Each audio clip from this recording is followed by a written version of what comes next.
వెల్లంగిని గారు, ఈ మధ్య కాలంలో అక్రమ సంబంధాలు ఎక్కువవుతున్నాయి ఎందుకు?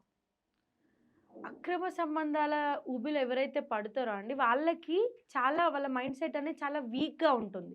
హ్మ్. ఎమోషనల్‌గా వాళ్ళు చాలా వీక్ అయి ఉంటారు.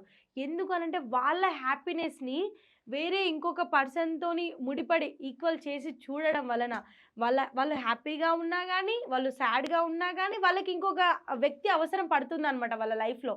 అంటే వాళ్ళు ఎమోషనల్ సపోర్ట్ అనేది ఎక్కువగా కోరుకుంటా ఉంటారు పక్కవారి నుంచి.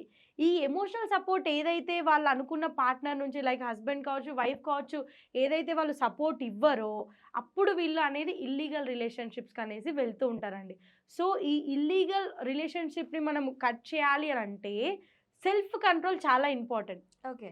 సెల్ఫ్ కంట్రోల్ అంటే మనల్ని మనం కంట్రోల్ చేసుకోవడము. మనకి ఏదైతే ఫీలింగ్స్ ఉన్నాయో, ఏదైతే ఎమోషన్స్ ఉన్నాయో ఒకరికి చెప్పినంత మాత్రాన అవి తగ్గిపోవు. ఒకరికి షేర్ చేసుకున్నంత మాత్రాన ప్రాబ్లమ్స్ ఏమి తగ్గిపోదు. ఆ ప్రాబ్లమ్ వచ్చినప్పుడు ఈ ప్రాబ్లమ్ ఎలా నేను సాల్వ్ చేసుకోగలను? నా ముందున్న మార్గాలు ఏంటి అని మనం కూర్చొని ఆలోచిస్తే మన ప్రాబ్లమ్‌కి సొల్యూషన్ దొరికిపోతుంది.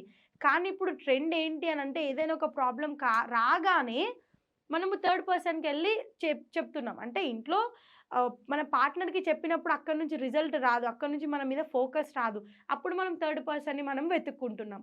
ఇలా థర్డ్ పర్సన్‌కి చెప్తున్నాం. ఎప్పుడైతే మన లైఫ్‌లోకి ఒక థర్డ్ పర్సన్ వస్తారో, పార్ట్నర్స్ మధ్యలోకి ఎవరైతే థర్డ్ పర్సన్ ఎంట్రీ అవుతారో, ఖచ్చితంగా అక్కడ అనేది ఇల్లీగల్ రిలేషన్‌షిప్ అనేది మెయింటైన్ అవుతుంది. ఇప్పుడు మీరు పార్ట్నర్‌తోనే డిస్కస్ చేసి, కూర్చొని, మాట్లాడి మీ ప్రాబ్లమ్‌ని సాల్వ్ చేసుకోగలగాలి. మీరు మెంటల్‌గా హ్యాపీగా ఉండడానికి ఇంకొక పర్సన్ ఎవ్వరు అవసరం రాకూడదు. అంటే అంత స్ట్రాంగ్‌గా ఉండాలి. అంత మెంటల్‌గా మీరు స్ట్రాంగ్‌గా ఉండాలి.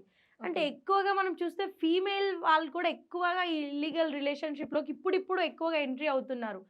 ఫీమేల్ అనగానే, ఒక తల్లి అనగానే, ఒక ఆడపిల్లకి ఎంత మెంటల్‌గా తను చాలా స్ట్రాంగ్‌గా ఉంటుంది ఫిజికల్‌గా కంటే. కానీ అలాంటి అమ్మాయిలు కూడా ఇప్పుడు ఇటువంటి వలలో చాలామంది చిక్కుకుపోతున్నారు.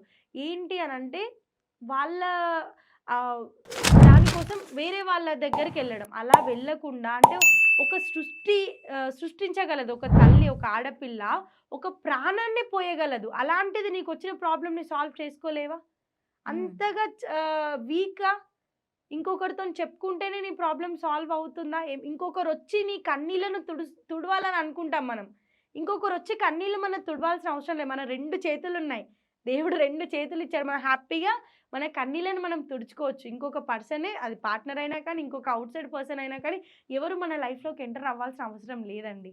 ఓకే. ఇలా మనం గనక స్ట్రాంగ్‌గా ఉంటే ఖచ్చితంగా మనము ఇటువంటివి తగ్గించవచ్చు relationships. Thank you. Thank you అండి.